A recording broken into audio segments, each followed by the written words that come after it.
आलोक IAS academy channel में स्वागत है दोस्तों।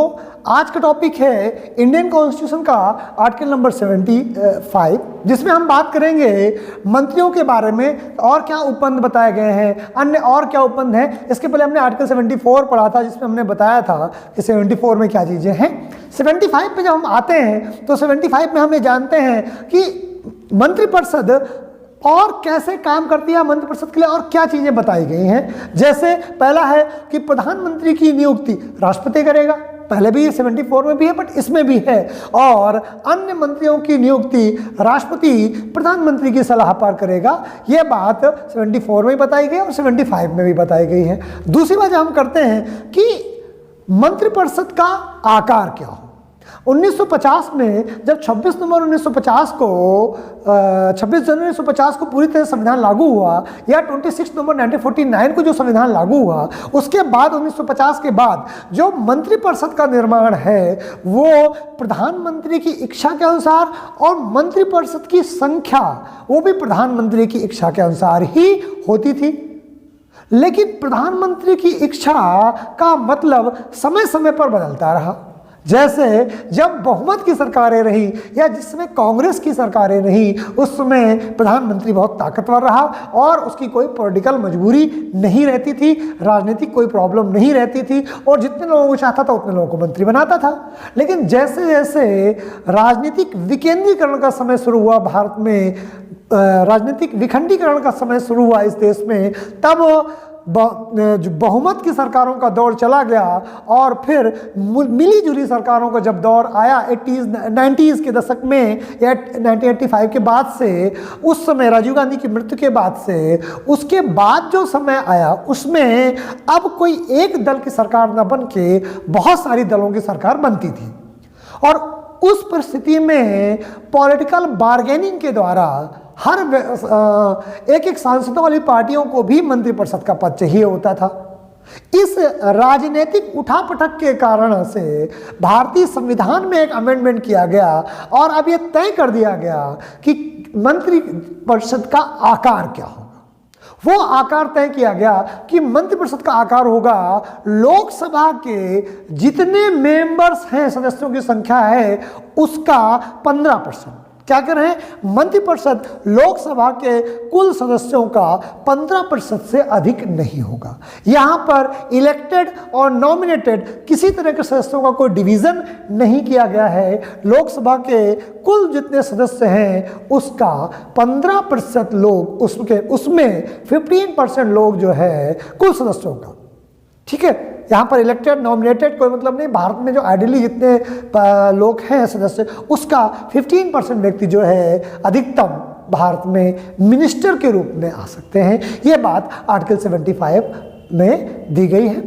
अच्छा, एक बात तो ये समझ में आ गई आपको। चलिए हम दूसरी बात करते हैं। उसमें कहा गया कि जो मिनिस्टर्स हैं वो किसके प्रसाद पर्यंत पद प्राप्त करते हैं, यानी किसके इच्छा के अनुसार वो मिनिस्टर, कोई व्यक्ति भारत में जो मंत्रिपरिषद में मिनिस्टर रह सकता है। ये दूसरी बात हम जानते हैं। तो ये कहा गया कि मंत्री राष्ट्रपति के प्रसाद पर्यंत अपने पद धारण करते हैं यहाँ पर। लेकिन जब राष्ट्रपति के प्रसाद पर्यंत का मतलब है कि जब तक राष्ट्रपति चाहे, लेकिन राष्ट्रपति कब तक चाहता है, यह बात भी भारत के संविधान में लिख दी गई है।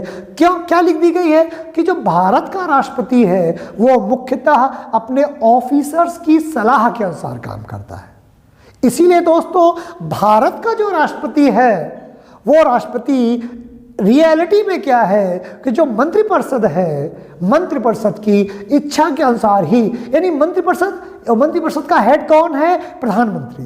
यानी भारत में जितने भी मिनिस्टर्स हैं वो प्रधानमंत्री की इच्छा के अनुसार कार्य करते हैं, लेकिन इन रियलिटी में है।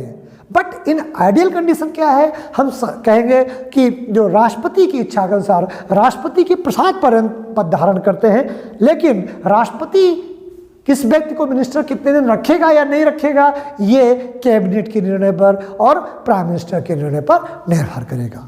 मेरी बात उम्मीद है समझ में आपको आ गई होगी। फिर हम अगली बात करते हैं कि मंत्रिपरिषद लोकसभा के प्रति सामूहिक रूप से उत्तरदायी होती है। यहाँ सामूहिक रूप का मतलब है कि कोई भी बिल, मान लीजिए डिफेंस से मैटर से कोई बिल आया, तो केवल डिफेंस मिनिस्टर ही उसके लिए उत्तरदायी नहीं है, पूरी कैबिनेट उसके लिए उत्तरदायी है। क्यों है? क्योंकि जो कैबिनेट है भारत की, कोई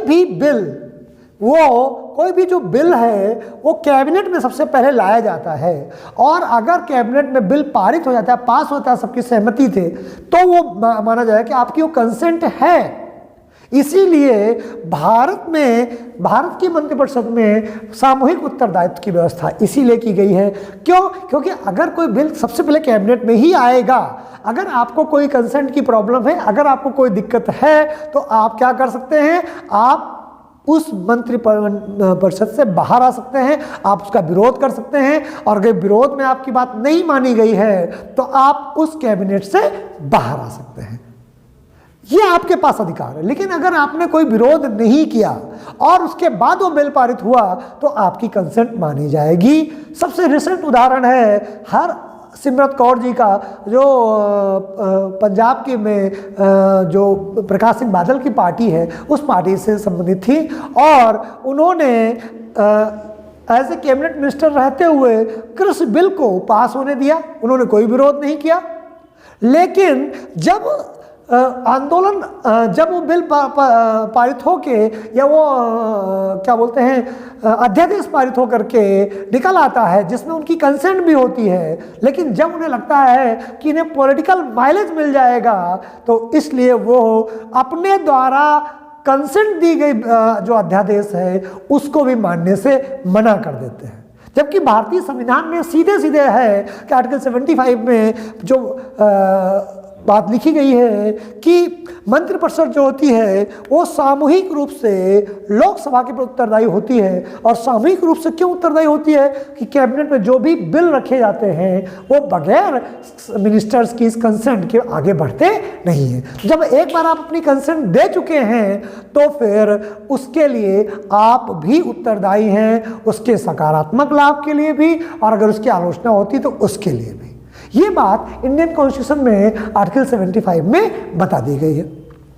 अगली बात है, एक बात और जोड़ दी गई कि कोई व्यक्ति भारत में कैबिनेट मिनिस्टर कितने दिनों तक रह सकता है और किस तरह से रह सकता है। अर्थात कोई व्यक्ति, जैसे भारत में की प्रधानमंत्री का मेरे पास एक फोन आया और कहा आलोक जी आपको कैबिनेट मिनिस्टर भारत में बनाया जाता है, जबकि मैं मेंबर ऑफ पार्लियामेंट नहीं हूं, तो क्या मैं बन सकता हूं?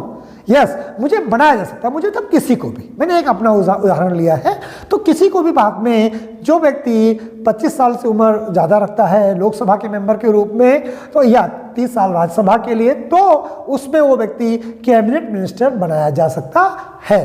यानी मुझे भी भारत सरकार चाहे तो कैबिनेट मिनिस्टर बना सकती है आर्टिकल 75 के इस प्रक्रिया के द्वारा। लेकिन मैं मिनिस्टर या कोई व्यक्ति, आम व्यक्ति भी एक मिनिस्टर के रूप में केवल अधिकतम 6 मास तक रह सकता है अगर वो मेंबर ऑफ पार्लियामेंट नहीं बनता है। यानी 6 माह के पहले ही उसे मेंबर ऑफ पार्लियामेंट बनना ही होगा। ये बात आर्टिकल 75 में बता दी गई है। दोस्तों, मैंने आर्टिकल 75 को न्यूनतम समय पर अधिकतम रूप में आपको बताने का प्रयास किया है। मुझे उम्मीद है कि ये बात आपको अवश्य समझ में आई होगी। दोस्तों, आज के वीडियो में यही समाप्त करता हूं। नमस्कार, जय हिंद, जय भारत।